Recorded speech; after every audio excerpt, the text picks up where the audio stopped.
Muvandimwe nkunda nshuti y'umusaraba, uwo twafatikanyije urugendo rwo muri Kristo Yesu, nzi neza ko mu byo twafatikanyije nta kibi twibuka mu maraso ya Yesu.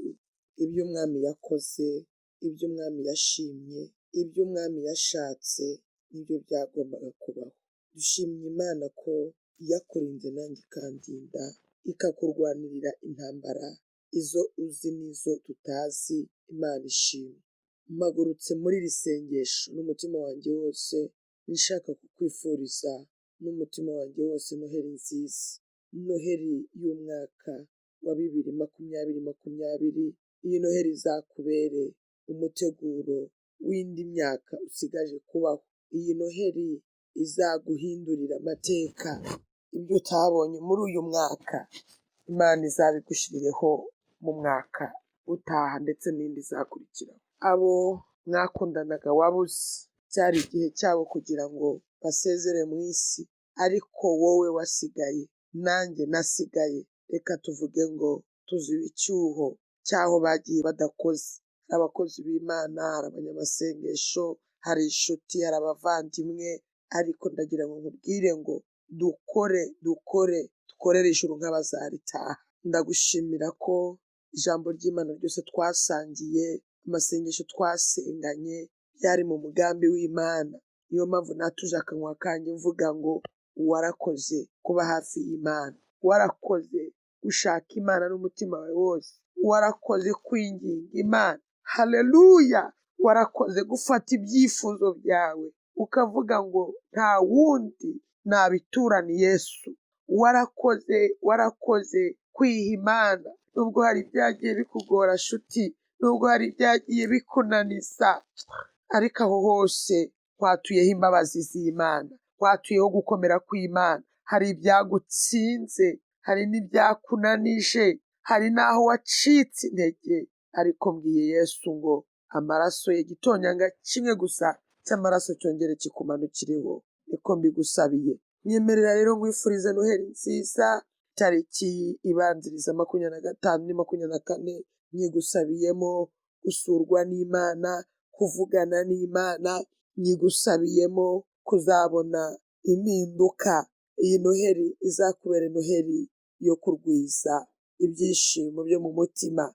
Ibyo Imana itakoze ntagaruka itabishatse, nuko atari cyo gihe cyayo, bitewe nuko na mbere yuko abahanuzi bahanura, ndagira ngo nkubwire ngo hari igitabo cy'ubuzima bwawe Imana yanditse abantu badahari. Icyo ngicyo rero ni Imana yakurikije. Ahagaragaye esheke mu masengesho yawe, nkwaturiye imbabazi. Imana ikugirira imbabazi. Ahagaragaye esheke mu bikorwa byawe, Imana ikugirire imbabazi. Kandi nanjye uzigusabiye ntinyibagirwe ibitaratunganye wagombaga gutunganya, Imana ikugirire imbabazi nanjye itanyibagiwe. Niyo mpamvu umutima wanjye wuzuye ibyishimo, kumva nuzuye kukubwira ngo Noheli nziza, umwaka musha muhire wa 2021 uzakubera umwaka wo kuba iruhande rw'Imana cyane kurutaho. Uzakubera umwaka wo guseka, uzakubera umwaka wo gusinyirwa ibitarasinywe, uzakubera umwaka wo guhindurirwa amateka, uzakubera umwaka, haleluya, wo kubonamo umunezero, uzakubera umwaka wo guhindurirwa izina, hanekideze bonefa yasiniketa iserebo. Uzakubera umwaka w'ibyishimo, nubwo n'ibyago bitabura, kuko Imana ijya yemera yuko ibyiza n'ibibi bitugeraho. Ushobora kubura abo ukunda, ukabura abo mwasenganye, ukabura abashumba, ukabura abapasitoro, ukabura abahanuzi, ariko narimvuze ngo abo uzasigara ureba n'abo utazaba ureba, uzumve yuko byose biri mu mugambi w'Imana. Nyemerera rero Noheli nkwifuriza nyikuye ku mutima, n'isengesho ngiye kuguzamurira wowe n'umutima wawe wose. Kandi nukuri mu byo twafatikanyije ntacyo nshinze Imana. Iby'Imana yadukoreye byose mambo ni sawa sawa. Data mwiza, mu izina rya Yesu, Imana ikomeye igakomeza intore zayo ziyitakira ku manywa na nijoro. Ninjye wa mugore Mukaribiya, ninjye wagiriye neza kugera uyu munsi, ninjye wahamagaye umuye ku mpera y'isi mu byondo by'isayo mu rwobo rwo kurimbura. Ibirenge byanjye bitereka ku rutare ari rwo wowe. Unyemerera guheka abo nzi n'abo ntazi, unyemereramo data inshuti, unyemereramo kwingingira abo waremye. Nyemerera cyane, nifurije umuvandimwe Noheli nziza n'umwaka mushya muhire. Uwiteka Nyiringabo, mwifurije Noheli yo kugirirwamo imbabazi, mwifurije Noheli yo kugirirwamo umunezero, mwifurije Noheli yo kubona ubwishingizi bw'ijuru. Mu izina rya Yesu, nyemerera umurebe neza, umwihindukirize mu gituza cyawe, yumve yuko impano mwifurije ari amahoro yawe Kristo. Impano musabiye ni yuko amazina ye yakomeza kuba mu gitabo cyawe. Impano musabiye ni yuko yazaragwa ubwami mu gihe cyose avuye mu isi. Impano musabiye, haleluya, ni yuko wakurikirana iby'umwanzi yafunze ku buzima bwe. Deni wikize bose bayisayirebo merisandore ekikisaboa metusta ifongirira istani maikata talazini manda lasini kuredrome sofaye siti wigeria. Impano musabiye hediri sirigrire nanjye nyisitiwidinima ni Zaburi ya 91 yose ikurikirana ubuzima bwe, ikurikirane imibereho ye, ikurikirane hedisi wibinifu agakiza ke, kandi zamubere impano herigire drere imwinjiza hayisini monefayistike mu bwami bwawe. Hezebode kiredrome manfose tokia sedemari grire mantaria. Uwiteka we Nyiringabo Imana, ndasenze cyane rero, imbaraga ndazimusabiye, ubwenge ndabumusabiye nk'ubwa Salomo, ubutsinzi nk'ubwabonetse mu Bayuda ndabumusabiye, gutungwa inkoni nka Esiteri ndabimwatuyeho. Hedirikirisire kwagurirwa imbago nka Yabesi ndabimwatuyeho. Umunezero ndawumwatuyeho, kugirirwa icyizere no kwigizwa imbere mu buryo bw'umwuka, mu buryo bw'impano ndabimusabiye.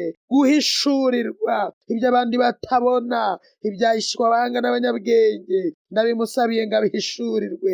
Impano zose zo mu gakiza kawe talasini grere ndazimusabiye.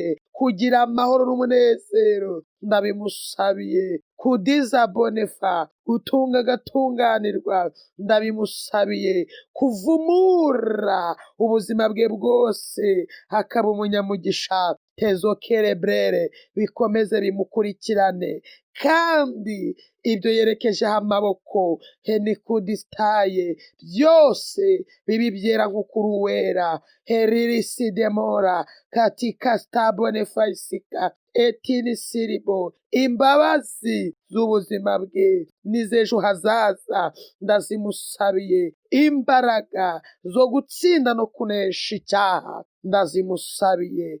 Enikiterisire, amavuta y'igikundiro, amavuta y'ijambo, amavuta y'umwuka wera, amavuta y'ubwenge, amavuta y'ubuhanga ndayamusabiye. Reka iyi Noheli azayumvemo umunezero, kandi disitire usibanganye henekidinista amateka mabi yagize ku buzima bwiwe, kandi abamubonaga bakamubonamo ibindi bamubonemo Kristo. Ibyo nabyo ndabimwifurije. Herezo neretrika isire, imirimo yose yakoze henikidinistaye ibeho umugisha, ihumanurwe ibe ikimenyetso c'umubavu uhumura neza imbere yawe.